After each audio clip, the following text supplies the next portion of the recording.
If the next great power conflict begins in the Arctic, Greenland may not fire a single shot. But it could see the first missile. It could hold the airfields that decide everything. The world looks at Greenland and sees empty ice. That may be the most dangerous mistake on the map. On a map, Greenland looks like nothing. Ice. Rock. A handful of towns clinging to a black coastline. The kind of place empires ignore until they need it. For most of history, that's exactly what it was. Too cold to invade. Too far to matter.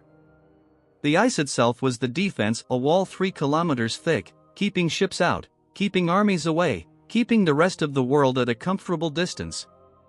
That wall is melting. Not slowly. Fast enough that shipping lanes are opening where none existed a generation ago. Fast enough that mining companies are surveying ground that was under permanent ice when their grandfathers were born. Greenland belongs to the Kingdom of Denmark, a small NATO country suddenly holding the largest island on Earth, sitting directly between North America, Europe, and the Arctic Ocean. 56,000 people live there. Most of the world couldn't name its capital. But size and population were never the point.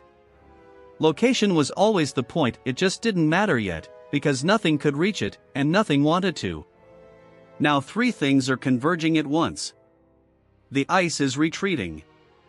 The Arctic is becoming a shipping route instead of a barrier. And 2 nuclear powers, Russia and the United States, are watching the same stretch of water for entirely different reasons. Greenland didn't move. The world moved toward it.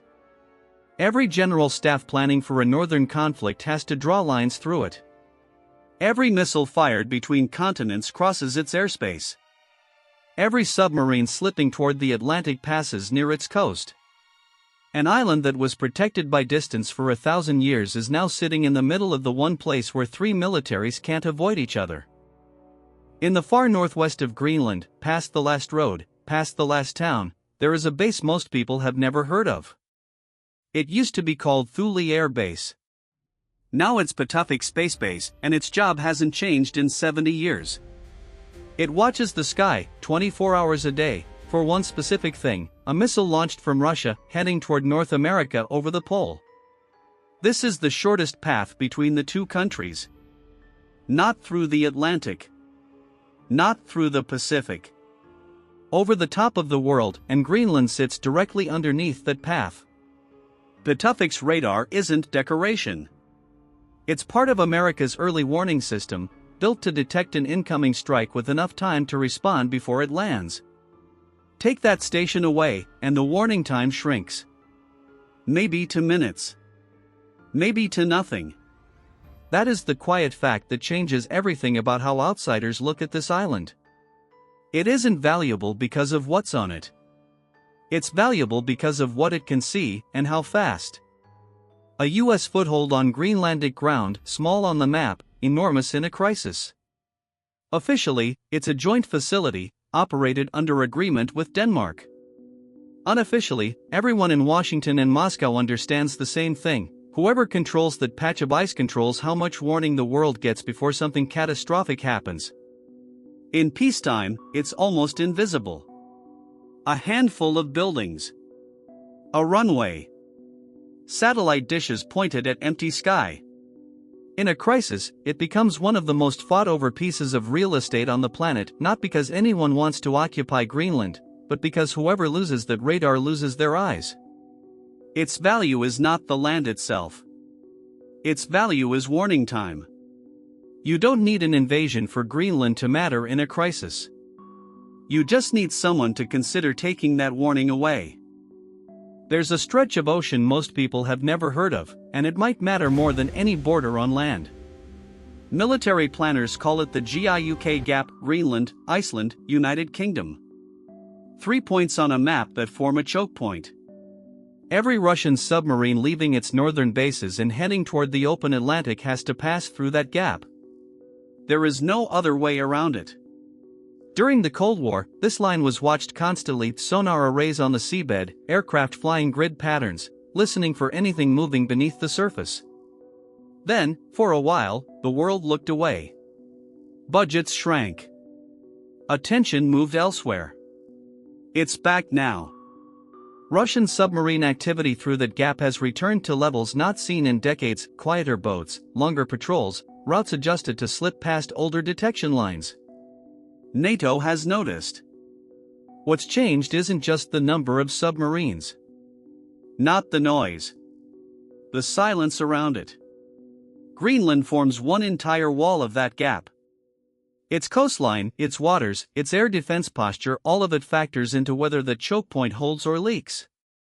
Anyone trying to move ships or submarines from the Arctic into the Atlantic unnoticed has to solve the Greenland problem first.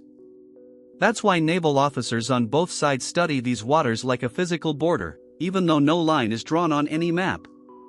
In a real crisis, this gap wouldn't be a metaphor. It would be the first place navies test each other, quietly, underwater, without a single headline. Greenland doesn't need an army to matter here. It just needs to keep existing exactly where it already is, between two oceans, above a gap that decides who moves freely and who doesn't. Beneath Greenland's ice sheet sits something that has nothing to do with missiles or submarines, and everything to do with why powerful countries keep circling back to it. Rare earth elements. The minerals used in fighter jets, in guided missiles, in electric vehicles, in almost every piece of modern military and civilian technology. Greenland is believed to hold some of the largest untapped deposits on the planet: uranium, graphite, rare earths locked under ice that, until recently, made extraction almost impossible. That's changing. As the ice retreats, ground that was inaccessible for centuries is becoming reachable. Mining licenses are being surveyed. Foreign delegations are visiting towns most of the world has never heard of. And right now, one country dominates the global rare earth supply more than any other: China. Which means any new, non-Chinese source of these minerals isn't just a business opportunity. It's a strategic asset that great powers are willing to compete for aggressively, even in a place this remote. This is where the danger stops being theoretical. A US president has openly floated the idea of the United States acquiring Greenland outright. Denmark has flatly refused. Greenlanders themselves have made clear they don't want to belong to anyone but themselves. But the fact that a NATO ally would even raise the idea publicly, repeatedly, shows how seriously the resource question is being taken behind closed doors. Add China quietly probing for mining access, add Russia watching every Western move in the Arctic, and you have three major powers circling one island that has almost no way to defend itself against that kind of pressure alone. Greenland doesn't need to fight anyone for this to matter. It only has to become impossible to ignore. So picture it. Not as fiction. As a scenario military planners already wargame in classified briefings.